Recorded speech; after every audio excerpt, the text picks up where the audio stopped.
आपने देखा कि जो आज का ये प्रोटेस्ट प्रोग्राम है ये सिर्फ आज स्टार्ट नहीं हुआ है, ये पिछले 4 दिनों से जारी है। और जैसा कि मैंने अभी as president all India J&K bank officers federation यहाँ पे ऐलान किया कि ये एजुटेशन तब तक जारी रहेगी जब तक गवर्नर इंतजामिया इस डिसीजन को रोल बैक नहीं करेगी, वापस नहीं लेगी।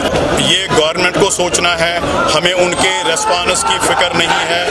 अभी तक अगर देखें कि मैं ये कहूँगा कि उन्होंने तो मीडिया के जरिए हम तक ये पहुँचा दिया कि SAC का कुछ डिसीजन है, लेकिन अभी हमारे पास एक्चुअल ऑर्डर की कॉपी भी नहीं आई ताकि हम उसको एनालाइज करते। ये हमारे साथ सियासत खेल रहे हैं और हम किसी को भी अपने बैंक के साथ कोई पॉलिटिक्स नहीं करने देंगे। उसके लिए हमारे मुलाजमीन हम सब मिलके एक ताकत बन के किसी भी हद तक जाएंगे। आगे का प्रोग्राम मैंने यहाँ पे अनाउंस कर दिया। संडे को हमारी एक महा एजुटेशन होगी कॉर्पोरेट हेडक्वार्टर में, जहाँ पे पूरी वैली, जम्मू और बाहर की रियासतों से भी हमारे जो मुलाजमीन है वो उसमें पार्टिसिपेशन करेंगे। एक बहुत बड़ी एजुटेशन हो जाएगी। लेकिन आपके माध्यम से मैं ये बात एक बार फिर वाज़िया करना चाहता हूँ कि हमारी जो एजुकेशन होती है ये बिल्कुल पुरअमन होती है।